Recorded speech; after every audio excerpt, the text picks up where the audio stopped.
Apa kabar teman-teman? Apa kabar pula pagar laut di pesisir Tangerang, Banten?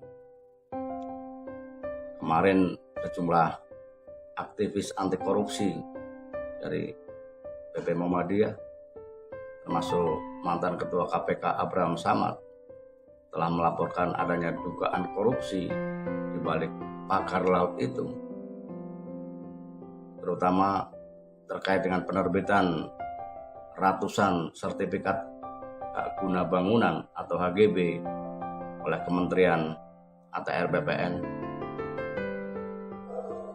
di mana penerbitan SHGB tersebut ditengarai sangat cepat, dan meski seperti dikatakan Menteri ATR Kepala BPN Nusron Wahid, secara faktual ya, data-data yang di ini administrasinya, data-data pendukung itu benar-benar lengkap.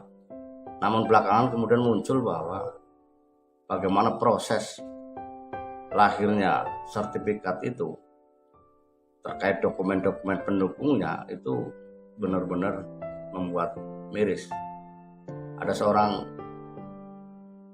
bapak ya, di video yang viral itu mengatakan bahwa nama anaknya dicatut sebagai pemilik sertifikat yang kemudian menjadi dasar diterbitkannya SHGB tersebut. Menariknya, si anak ini memperoleh tanah yang disertifikatkan tadi itu dari bapaknya yang sudah meninggal atau dari warisan, padahal bapaknya masih segar bugar.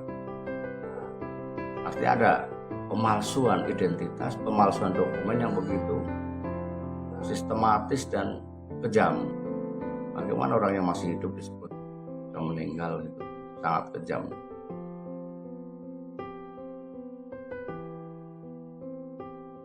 Kemudian didasarkan pada temuan citra satelit dari teknik geospasial yang dilakukan oleh Kementerian ATR BPN, itu juga ditemukan fakta bahwa banyak SHGB yang terbit di atas lautan.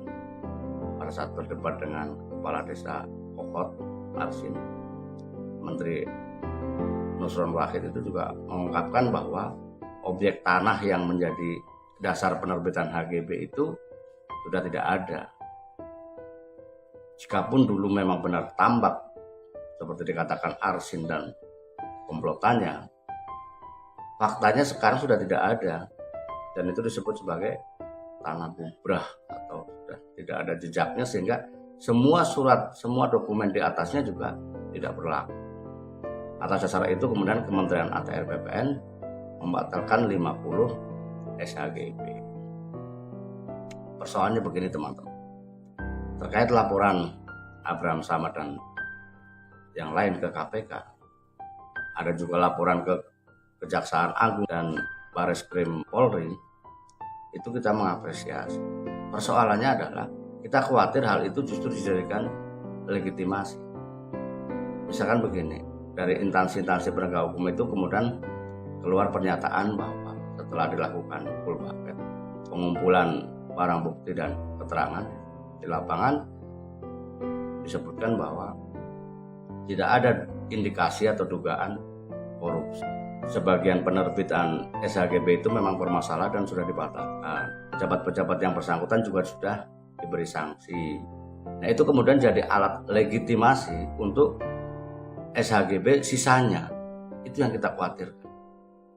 Karena kan jumlah SHGB yang dimiliki oleh, sebagian besar dimiliki oleh anak usaha Agung Sedayu Group ya, dan kepemilikan SHGB itu juga sudah diakui oleh Agung Sedayu Group yang dimiliki oleh Aguan, konglomerat properti di Indonesia. Mereka mengakui sebagai pemilik sebagian dari SHGB itu dan mengatakan bahwa mereka membeli tanahnya dari warga secara sah. Karena itu tadi klaimnya bahwa dulu di situ ada tambak. Lirik tahun 1982 menyebut bahwa daerah tersebut dulunya tambak. Tapi fakta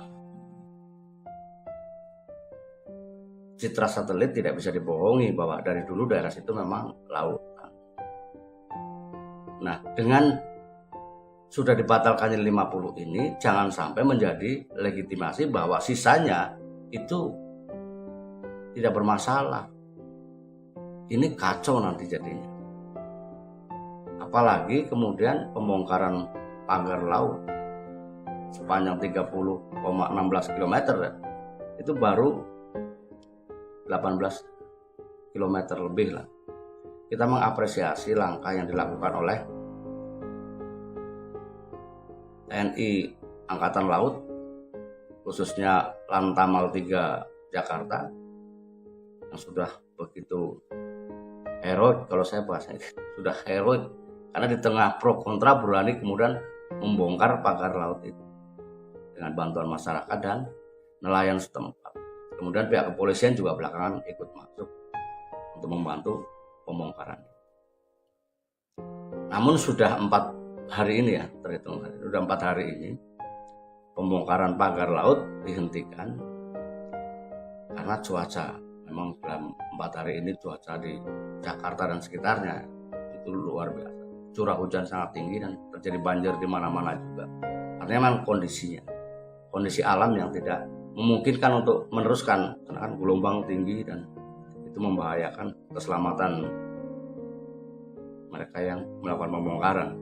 Namun kita berharap setelah cuaca nanti bagus, kondisinya sudah kembali normal, pembongkaran dilanjutkan sampai tuntas. Itu harapan kita. Jangan sampai kemudian itu tadi muncul opini-opini atau pembenaran-pembenaran justru dari pihak-pihak yang memiliki otoritas, memiliki kewenangan untuk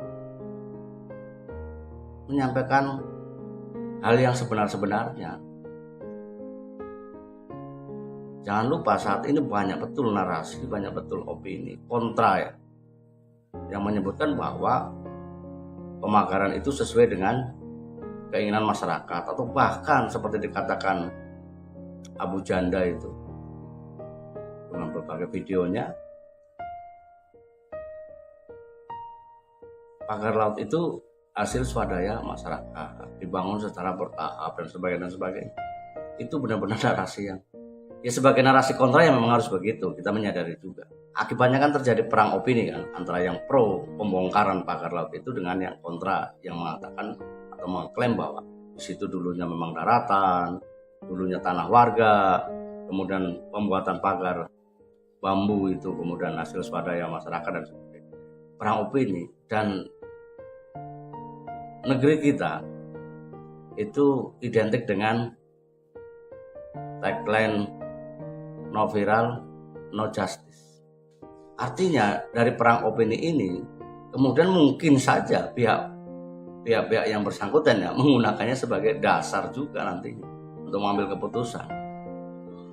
Bagaimana jika kemudian pihak yang kontra tadi itu menyewa buzzer, mendanai membangun opini, untuk membangun opini dengan dana jor-joran hingga kemudian menang dalam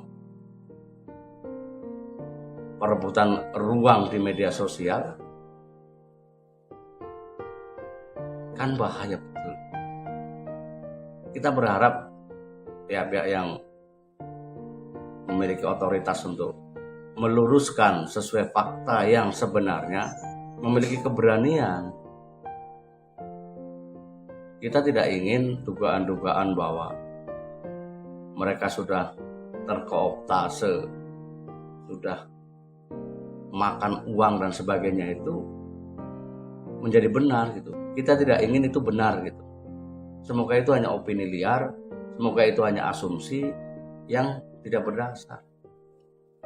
Namun jika nantinya karena berdasarkan opini kontra tadi menang, kemudian pembatalan SHGB cukup 50 saja, kemudian pembongkaran pagar laut juga cukup setengah saja, itu kan akan melukai akal waras kita, melukai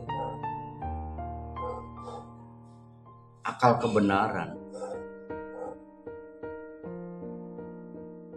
Karena tidak mungkin lah mau dipakai opini apapun, mau dipakai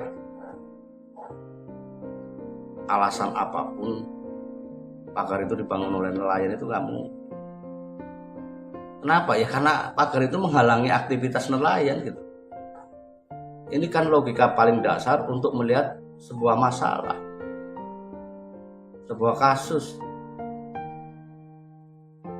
Jadi nggak perlu pakai teori yang macam-macam, itu bisa dengan mudah dipatahkan terkait fungsi dan kegunaan dari pagar itu. Kalau dikatakan bahwa dari pagar itu kemudian muncul kerang hijau sehingga menjadi tambahan penghasilan bagi nelayan, loh, penghasilan pokoknya aja nggak ada, hilang karena mereka tidak bisa melaut, terhalang oleh pagar. Kalaupun harus melaut harus memutar jauh, lalu kemudian merasa puas dengan penghasilan tambahan, kan aneh. Penghasilan pokoknya nggak bisa didapat, lalu puas dengan penghasilan tambahan. Namanya penghasilan tambahan kan lebih kecil daripada penghasilan pokok. Nelayan itu harusnya nyari ikan kan ke tengah laut, bukan mencari kerang hijau di pagar-pagar itu. Itu logika yang ngaco lah, logika yang keliru. Tapi kemudian karena kekuatan suara akun-akun di media sosial, semua seolah-olah itu menjadi sebuah kebenaran. Siapa yang punya uang, siapa yang bisa menernak netizen, bikin ternak buzzer, itu yang menang akhirnya di sebuah negara yang menganut prinsip no viral, no justice. Itu yang berbahaya, itu yang kita sedang khawatirkan, bahwa langkah pelaporan terhadap dugaan korupsi ke KPK, ke Barreskrim dan Kejaksaan Agung bisa saja justru menjadi blunder ketika mereka mengatakan tidak menemukan adanya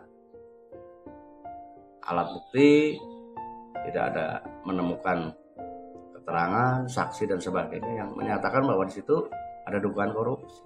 Maka itu akan selesai secara hukum.